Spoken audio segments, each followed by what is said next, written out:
Welcome back. We got chapter 13 visitors in the Midwife's Apprentice. All right, let's get into it. We have our young lady, and she has been at the inn. And while at this inn, she has been down on herself, but she has also, over the course of the winter, taught herself how to read and write using her buddy, the cat, to kind of mediate between her and the magister. So, chapter 13, we're picking it up. She now knows how to read. She's getting comfortable at this inn, but we know her true calling is not as an inn girl. But let's find out what happens. Visitors. Jeanette was well content with Alice. The girl didn't steal food, sneak ale, or dally with the guests. She was strong, willing, undemanding, and she had enough common sense to do what she was bid and ask no questions. So Alice laid fires and swept floors and carried water all that spring. She was learning also to over yeast the bread and weight the mugs so that much of that what she served was merely air or iron. She stirred who knows what poor wild thing into the stew and called it beef or rabbit. When important looking guests arrived and Jeanette called to Alice in a loud voice to put clean sheets on the big bed, Alice knew she was to do no such thing. But the important looking guests overheard and were comforted by the thought. That's clever. Thunder and toads, Jeanette would say. I am but a poor woman with this wretched inn and a blind man to care for. I am sure God does not begrudge me my little economies. Oh, I love that little quote. I'm going to leave my light bulb right there. Switch it up for the question mark. See if I had any good questions. And she got by with it because she was so round and rosy and merry, and with it all so fair in that she cheated everyone the same. As spring burst into May and the trees were all flowers, and Magister Reese decided to stay for one more season, there came to the inn a comely young man who acted so lordly, so nobly, Alice thought he must be a knight or a mayor, but proved to be the carpenter's assistant from the manor. Think castle, right?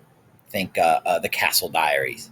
She watched and listened to him, and finally, while serving his mutton pie, was bold enough to ask, "The boy Edward who arrived at the manor for the threshing, do you know him? How does he fare?"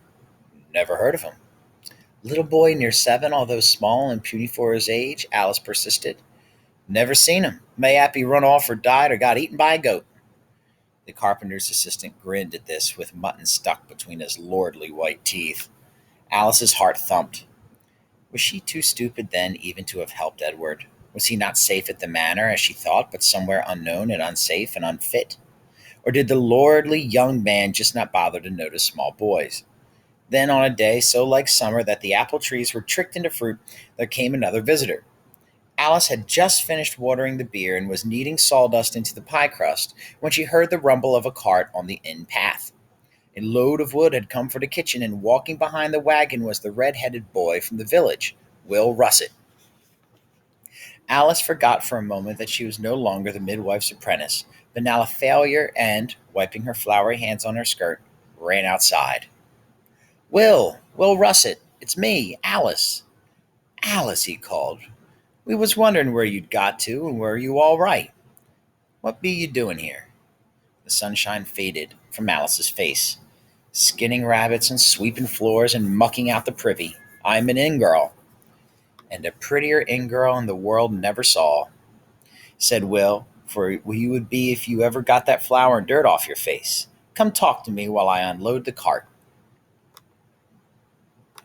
Alice spat on her fingers and rubbed her face, but succeeded only in making both face and hands equally dirty, so she gave it up and followed Will to the woodpile, where she sat and listened to his news of the village. Alice Little was fat and bonny and had 3 teeth. The baker's wife kept her husband tied on a short rein to his ovens. Gromit Smith had married Alden Figtree, under steward at the manor, a timid little man who called her Mistress Figtree, my dear, and stayed mostly out of her way for fear of being swatted like a fly.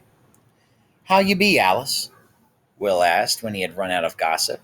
"Why did you run?" Alice thought of what she might say. The village did not suit me, or the midwife was stingy and greedy and harsh, or I found I did not care for babies. But when her mouth opened, out came the story of her failure with Emma Blunt and how she discovered she was too stupid to be the midwife's apprentice. "Bah, Alice, I seen you with Tansy. You got guts and common sense. Just because you don't know everything don't mean you know nothing. Even Jane the midwife herself don't know everything, though she thinks you do. Will said, winking at her with an eye as green as new grass and as friendly as a summer sky. Suddenly, shy, Alice ran back into the inn and the visit was over, though she remembered it again and again during the weeks that followed. Before the month was out, another familiar face showed at the inn. One day, when Alice returned from gathering wood sorrel to make a sauce, there at the table was Jane Sharp, the midwife herself, in her starched wimple and second best gown, deep in earnest conversation with Magister Reese. Alice's face grew hot and then as cold as bare feet in January. Her throat tickled and her eyes stung as she imagined the midwife telling Magister Reese of the girl's stupidity, her incompetence, and her failure. Run away, she said to herself, run away, but her shame was less than her curiosity, that and her desire to not to leave Magister Reese hearing only the worst of her. So she stayed hiding in the shadows of the room to listen without being seen.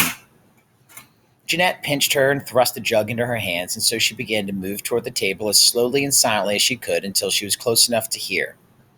And I brewed her some of my sage tea, unequaled for a woman likely to miscarry due to the slipperiness of her womb.